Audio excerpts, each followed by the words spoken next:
Greetings, grace to you, and peace from God the Father and the Lord Jesus Christ.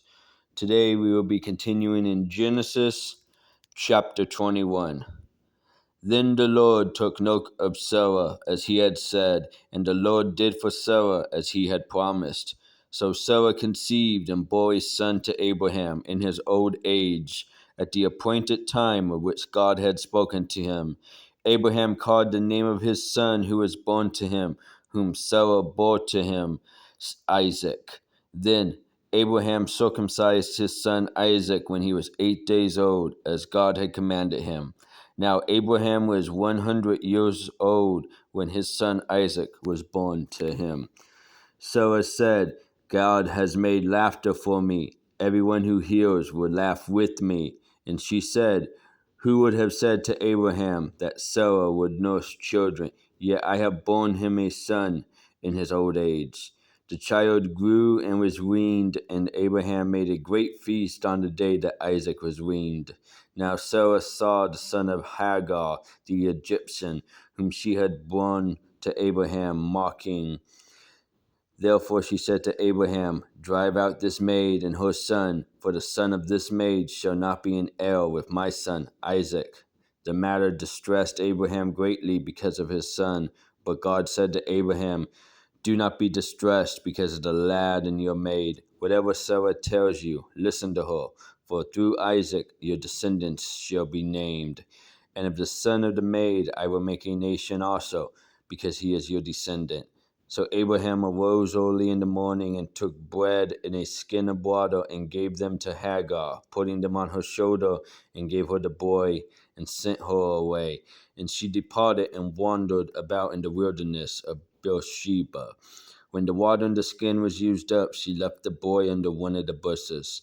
Then she went and sat down opposite him, about a bow shot away, for she said, do not let me see the boy die. And she sat opposite him and lifted up her voice and wept.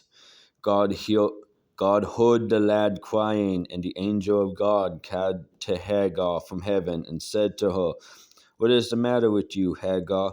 Do not fear, for God has heard the voice of the lad where he is. Arise, lift up the lad and hold him by the hand, for I will make a great nation of him.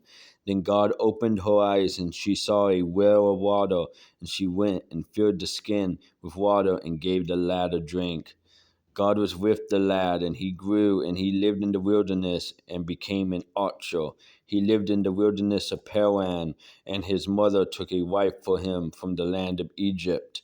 Now it came about at that time that Abimelech and Phicol, the commander of his army, spoke to Abraham, saying, God is with you in all that you do. Now therefore swear to me here by God that you will not deal falsely with me, or with my offspring, or with my posterity, but according to the kindness that I have shown to you, you shall show to me and to the land in which you have sojourned.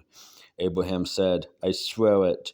But Abraham complained to Abimelech because of the well of water which the servants of Abimelech had seized.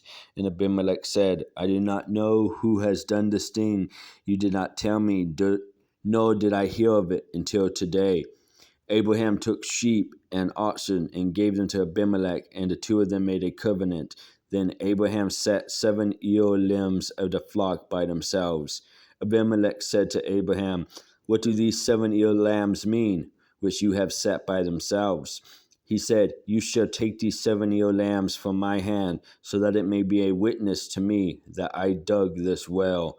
Therefore he called that place Beersheba, because there the two of them took an oath. So they made a covenant at Beersheba, and Abimelech and Phicol, the commander of his army, arose and returned to the land of the Philistines. Abraham planted a tamarisk tree at Beersheba, and there he called on the name of the Lord, the everlasting God.